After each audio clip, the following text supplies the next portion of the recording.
고정희의 상한 영혼을 위하여. 영혼이요, 상에 있어요. 상처투상이라는 거예요. 여러분도 저도 살아가는 동안에 끊임없이 이거를 겪어요.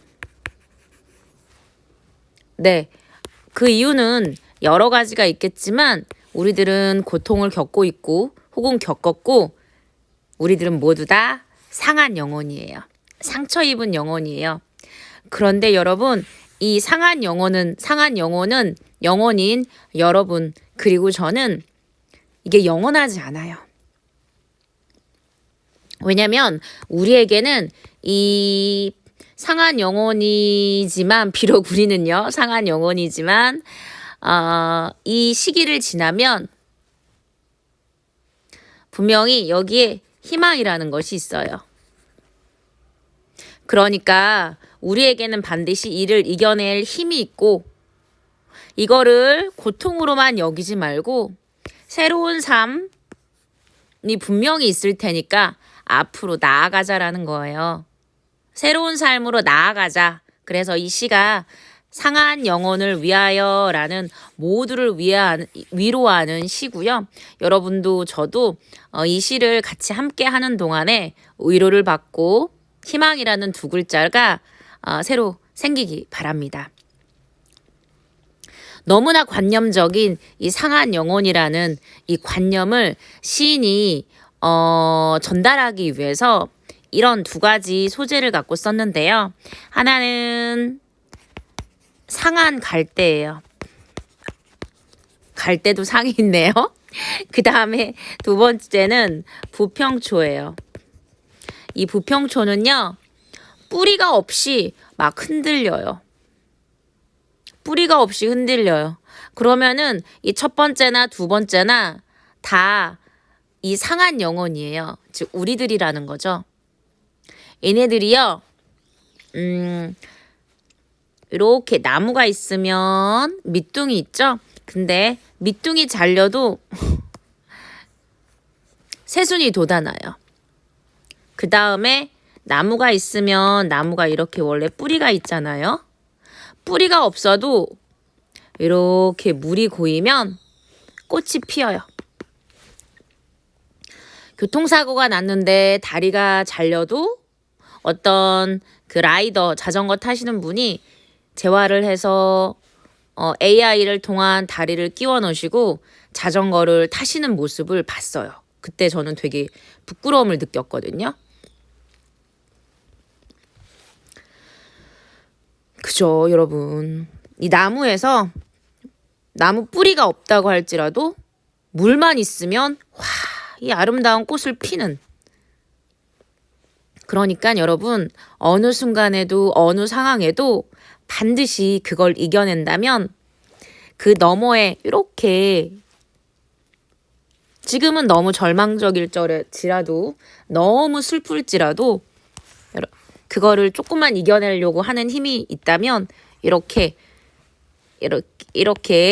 네, 문이 있어요. 문이 슬며시 보이고 그거를 열어보세요. 그럼 여기가 막 찬연하게 빛날 거예요. 희망이고 더 이상 그곳에서는 고통이 없을 거예요. 물론 그 고통이 없는 세상에서도 네, 그러니까 다른 고통이 찾아올 수는 있어요. 곰돌이 푸가 그랬잖아요. 매일 그렇죠. 행복하진 않아도 웃음 나는 순간은 중간중간에 있잖아요. 그쵸? 그것 때문에 우리가 사는 거니까 고통과 서러움의 땅을 그렇죠. 단단히 이겨내고 서 봐야 되겠죠? 자, 시인이 결국 말하고자 하는 바가 그것이랍니다. 그럼 저랑 같이 위로의 시, 우리를 어루만주는 시, 이거를 같이 한번 보도록 할게요. 네. 1년은 이게 전문이 나와 있는데 1년은 시련 속에서도 고통과 대면하려고 하는 의지. 정말 멋있네요. 고통을 피하는 게 아니라 고통과 대면함으로써 그렇죠. 고통을 벗고자 하는 그 의지가 나와 있고요. 두 번째 연애는 고통을 또 수용하고 고통을 포용하겠다는 각오가 나와요. 정말 대단하죠? 사람들은 보통 고통을 회피하려고 하고 모른 척 하잖아요. 근데 고통을 수용하고 고통을 포용하려고 하는 각오가 있고요. 3년, 고통을 초월하는 성숙한 삶의 자세에 대해서까지도 나옵니다. 정말 대단하죠? 네, 그럼 한번 볼게요. 상한 갈대라는 것은 바로 상한 영혼이라는 관념적인 대상을 바로 형상화한 시어겠죠. 상한 갈대라도 하늘 아래선 한 계절 넉넉히 흔들리거니, 넉넉하다라는 말은 되게 긍정적인 말인데요. 의연한 태도라고 볼 수 있어요. 그러니까 상한 갈대라는 것은 상처 입은 우리들의 영혼이거든요. 근데 걔가 보통 같았으면은 숨고 히키코모리가 되겠지만 하늘 아래서 한 계절 넉넉히 그 고통과 그 시련을 부정적으로 여기지 않고 온몸으로 받으면서 넉넉히 흔들리고 굉장히 의연하죠. 그래, 내가 입시가 비록 힘들지만, 가족이 누군가가 아프지만, 내가 몸이 번아웃 상태지만, 그래, 내가 감내해야 될, 마땅히 이겨낼, 그래. 그러니까 나는 넉넉히 흔들릴 거고, 이 고통을 어떻게 대면할 거야 하는 의지, 굉장히 의연한 태도를 상한 갈대를 통해서 파악하셨습니다. 뿌리 깊으면야. 자, 뿌리라는 것은 우리의 존재를 지탱할 수 있는 힘. 이게 바로 뿌리거든요. 밑둥 잘리어도 세상은 돋거니. 그래요. 뿌리가 있다면 밑둥이 잘리어도 새순이 돋을 수 있어요. 그러면은 여러분, 이 밑둥이 잘린다라는 표현은 어떤 뜻일까요? 나무의 밑둥이 잘리다. 이 잘리다라는 말은 결단코 긍정적인 얘기가 아니겠죠. 그쵸? 시련, 부정적인 상황을 말하는 거예요. 그런데 뿌리가 깊다면 밑둥을 잘라내도 새순이 돋아낸대요. 여기서 새순이라는 것은 새로운 생명력을 의미하겠죠. 충분히 흔들리자. 상한 영혼이여. 충분히 흔들리며 고통에게로 가자. 즉, 고통을 대하는 의연한 태도에 대해서 나와 있고요. 네, 물결자 싫어요 여러분? 청유형 어민데 우리더러 고통에 흔들리자고, 수험생활 마땅히 싸워내자고, 번아웃에서 이겨내자고. 지금 우리에게 청유형 어미로 반복하고 있잖아요. 함께할 것을 요구하고 있고 독자의 공감을 형성하고 있으며 운율까지 만들어내고 있습니다. 뭐가요? 청유형 어미가요. 청유형 어미 바로 물결. 자, 얘가 의지적 어조를 드러내요. 그 다음에 두 번째는 운율 형성하고 있고요. 세 번째는 독자에게 공감 형성하고 있어요. 살아가면서 고통이 없는 사람 누가 있겠습니까? 그죠? 그래서 1년에서는 실현 속에서도 고통하고 대면하려고 하는 그 의지가 나와 있습니다. 정말 멋지죠? 저도 그래서 이 시 굉장히 좋아한답니다. 뿌리 없이 흔들리는 부평초입이라도, 아까 1년에서는 뿌리만 깊다면 밑둥이 잘리어도 상한 갈대가 새순이 돋아날 수 있대요. 근데 그럴 수 있잖아요. 나는 뿌리 없는데? 난 뿌리가 없으니까. 그쵸? 그래서 작가가 준비했대요. 뿌리 없이 흔들리는 부평초입이라도. 네, 부평초입이라도. 상한 갈대는 그래도 뿌리는 있었어요. 그래서 밑둥이 잘리는 고통을 당하더라도 고통을 당당히 맞서 싸우면서 이겨내면 새순이 돋아낼 것이니 고통에 의연하게 대처하자. 이렇게 말했거든요. 그런데 이연에서는 부평초가 나오는데 부평초는 뿌리가 없이 막 흔들려. 그러니까 정처 없이 막 돌아다니는 어떤 존재입니까? 보통 나약한 존재예요. 뿌리가 없으니까요. 그쵸? 그런데 얘도요. 물이 고이면 꽃이 피어요. 불의 옥잠? 그래요. 불의 옥잠 이런 애들 보면 혹은 실새삼 이런 식물 보면 실새삼은 막 사막에서 뿌리도 없이 먼지다발처럼 동글동글 걸어 다니잖아요. 그러죠. 그러다가 적당한 자리를 차지하면은 번식을 하고. 불의 옥잠 같은 경우에도 정말 이게 뿌리라고도 볼 수 없는 애야. 정말 부평초 같은 애인데 걔가 물만 이렇게 그러니까 예를 들면 락앤락 이런 데다가 물만 놔도 꽃이 진짜 아름다운 꽃을 피고요. 게다가 불의 옥잠이 동그랗게 해주면서 얘가 물속의 산소까지 용존 산소량을 높여가지고 여기 물고기 안에 있는 물고기한테 이로움을 또 주거든요. 정말 대단하지 않습니까? 네, 뿌리 없이 흔들리는 부평초라 할지라도 이 세상 어디서나 개울은 흐르고 이 세상 어디여나 등불은 켜진단 말이죠. 여기서 개울과 등불은요, 굉장히 긍정적인 생명체입니다. 즉, 새로운 생명력이에요. 이 세상 어디에나 어떤 집이든 열면 고통이 쏟아져 나와요. 어떤 지나가는 사람 툭 하고 치면은 그 사람 목에서 다리에서 고통과 절망이 막 쏟아나올 수 있어요. 그러나 다른 호주머니 혹은 다른 손, 다른 곳에서는 분명히 개울과 등불이 있어요. 그 사람 집 어디에도 그 사람 공간 어디에도 개울과 등불이 있는데 여기서 개울과 등불이는 비유의 의미로 바로 비유의 표현현상의 특징을 써서 희망, 즉 새로운 생명력을 이야기하고 있는 거죠. 지금 대꾸의 방식을 통해서 의미를 강조하고 있고요. 뭐를? 희망을 강조하고 있어요. 그리고 이어 운율을 형성하고 있다라는 거 기억하세요. 가자, 고통이요. 살 맞대고 가자. 살 맞대고 같이 가자라는 건 뭐냐면은 투게더.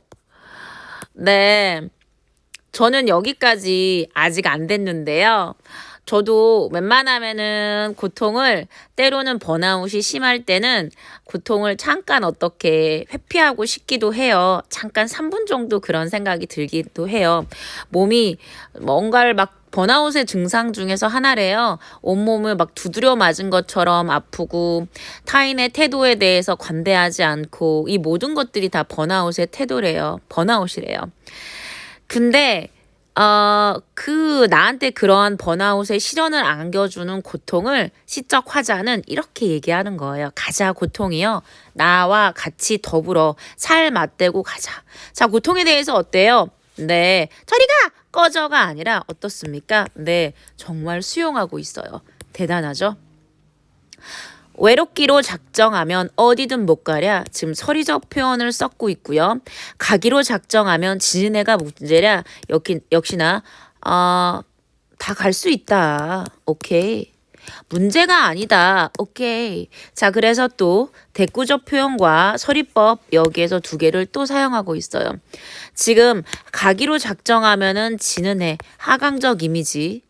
가기로 목숨 걸면 해가 진다 간다 하더라도 내가 못 가겠느냐라고 하면서 서리적 표현을 쳐서 의지를 강조하고 있어요. 그래서 이어는 고통을 수용하고 포용하겠다는 각오가 나오고요. 자, 이제 아쉽지만 이제 3년이 끝인데 시적하자는 고통에 대해서 더 우리에게 어떤 자세로 대응하라고 마지막에 어필해 줄까요? 볼까요? 소통과 서름의 땅 훨훨 지나서 죄송해요. 고통과 서름의 땅 훨훨 지나서 자, 고통과 서름이라니까 고통도 마이너스고 서름도 마이너스예요. 그쵸? 부정적 현실이라고요. 홀홀 난대요. 음성상징어를 썼네요. 뿌리 깊은 벌판에 서자. 생명력이 넘치는 공간, 이상적 공간, 뿌리 깊은 벌판으로 서재요. 두 팔로 막아도 바람은 불듯 바람은 실현이에요. 볼게요. 벌판에 있다고 우리가 생각해 보세요. 우리는 고통과 서름을 어떻게 땅을 헐헐 지나서 여기 바로 뿌리 깊은 뿌벌? 뿌리 깊은 벌판에 섰어요. 그런데 여기에 있다고 해도 두 팔로 막아도 바람이 불어요. 시련과 고통은 있다는 거죠. 영원한 눈물이란 없느니라. 자, 눈물도 바람이고요. 영원한 비탄도 그렇고요. 캄캄한 밤도 다 똑같은 바로 뭐예요? 부정적인 현실 혹은 시련을 의미합니다. 지금 자연현상에 빗대어 표현의 설득력을 바람을 통해서 얘기함으로써 높이고 있어요. 즉, 두 팔로 말하면 바람은 불어. 시련은 올 거야. 고통은 오지. 그럼. 그런데 영원한 시련이란, 즉 눈물이란 없어. 영원한 비탄이란, 슬픔이란 없어. 곧 끝날 거야. 됐고. 맛있는 밥 먹고 기운 차려. 캄캄한 밤이라도 하늘 아래선 캄캄한 밤, 지금 너가 있는 공간이 그래 캄캄한 밤이야. 그래 너, 그리고 나. 너무나 부정적이지. 우리가 지금 처한 현실은. 그런데 마주 잡을 손 하나 오고 있거니 고통을 극복할 조력자가 분명히 올 거야. 물론 누군가 이 길이었으면 좋겠지만 그게 때로는 나일 수도 있어요. 가장 주변 사람한테 도움 요청하지 않고 내가 나를 가장 잘 아니까 나의 가장 든든한 조력자는 나랍니다, 여러분. 그래서 문장을 오거니 있거니라고 하면서 아이고 이게 완벽하게 종결어미를 쓴 상태에서 문장을 정상적으로 매짐하진 않았어요. 그래서 여운을 주고 있고 고통을 초월하는 성숙한 삶의 자세에 대해서 이야기를 하고 있네요. 자, 그래서 이 시를 좀 정리를 해보자면요. 상한 영혼을 위로하는 사람이 시적 화자고요. 그러면은 위로의 대상이라는 것은 고통받은 사람이죠. 즉 상한 영혼 투성들이에요. 그런데 그 사람들에게 시적 화자는 고통을 수용하는 자세, 고통을 어떻게 극복하는지, 분명히 고통을 함께 이겨낼 조력자가 분명히 있으니까 극복할 수 있다고 이야기하는 거예요. 이를 통해서 마치 우리 앞에서 있는 것처럼 말을 건네는 어조로 이야기하고 있고요. 그 다음에 또 청유형으로도 이야기했어요. 대꾸의 표현도 많이 썼고요. 예, 그리고 또 서리법도 썼고요. 여기 지는해에서 하강적 이미지, 또 문제랴 하느니라라고 이렇게 하면서 통사구조의 반복 등을 활용했다라는 거 기억하시면 됩니다. 자, 그러면은 우리 마지막으로 한번 체크해 볼게요. 시어와 식구를 보면은 그래요. 상한 갈대가 있었고 부평초 잎이 있었어요. 네. 상한 갈대도 상한 영혼이고 부평초 잎도 상한 영혼이었어요. 바로 우리들이죠. 상처투성이. 한 계절 넉넉히 흔들린다라는 것은 고통을 어떻게 긍정적으로 수용하는 자세고, 뿌리라는 것은 내면의 의지고, 밑둥 잘리라는 것은 아이고 부정적인 거예요. 그러나 세수는 희망이자 생명력이고, 네, 고통에게로 가자라고 청자에게 말을 건네는 어투로 해서 같이 함께 하자고 청유형 문장으로 의지를 표현했죠. 꽃이 핀대요. 부평초 잎이 뭐가 없어도 뿌리가 없어도 삶에 대한 희망을 얘기하고 있고요. 그 다음 볼게요. 여기 개울이 있는데 개울은 삶에 대한 희망을 얘기하고 있고, 그 다음 등불도 삶에 대한 희망을 이야기할 수 있었던 거죠. 어디에나 고통이 있지만 개울이 있고 등불이 있다라는 거. 가자! 고통이요. 살 맞대고 가자! 네, 적극적으로 수용할 것을 이야기하고 있고, 외롭기로 작정하면, 마음만 먹는다면, 우리가 지금 처한 상황이 지는 해, 즉 어둡고 힘든 상황이지만, 어디든 못 가랴, 문제가 아니야. 아, 다 갈 수 있어, 서리법.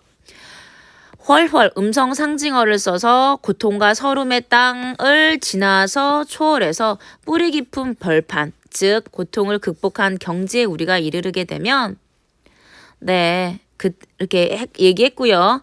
그 다음에 여기 영원한 눈물이란 없느니라. 없어. 비탄이란 없지. 그러면서 긍정적이고 낙관적 태도. 캄캄한 밤. 힘들고 어두운 현실로 그렇죠. 지는 애랑 똑같고요. 마주 잡을 조력자가 분명히 있을 거야. 네, 핵심 포인트 볼게요. 화자는 내면에 상처받은 고통을 지니고 있으면서 고통이나 시련을 피하지 않고 정면으로 맞서려 하고 있고요. 화자의 정서와 태도, 고통과 직접 대면하고 고통을 수용하여 더욱 강인해고자 하는 의지, 고통을 긍정적으로 인식합니다. 여러분 고통 긍정적으로 인식하는 사람 보셨어요? 그래야 성장합니다. 대립적 시어 볼게요. 상한 갈 때 부평 조입. 자, 마이너스 상태죠. 왜냐하면 지금 고통 속에 있고 절망 속에 있으니까. 그러나 이들이 만약에 파이팅 한다면 이렇게 된다라는 거죠. 새순, 꽃, 개울, 등불. 얼마 안 남았어. 조금만 이겨내봐. 표현상의 특징 볼게요. 청유형 표현을 통해 화자의 의지를 강조하여 독자의 공감을 유도하고 있고요. 자연물, 바로버, 상한 갈대하고 부평초에 빗대어 주제를 형상하고 있고요. 서리적 표현을 통해서 의지를 강조하고 있고 통사구조의 방복, 즉 대꾸퍼를 통해서 주제 강조하고 있습니다. 그래서 주제는 뭐라고요? 고통을 X로만 보지 말고 얘를 수용해서 성숙한 삶의 자세를 갖자. 고통을 뭐하자? 수용하고 포용해서 초월하자. 그러면 반드시 곰돌이 푸처럼 곰돌이 푸 웃을 것이다. 스마일. 고생하셨습니다.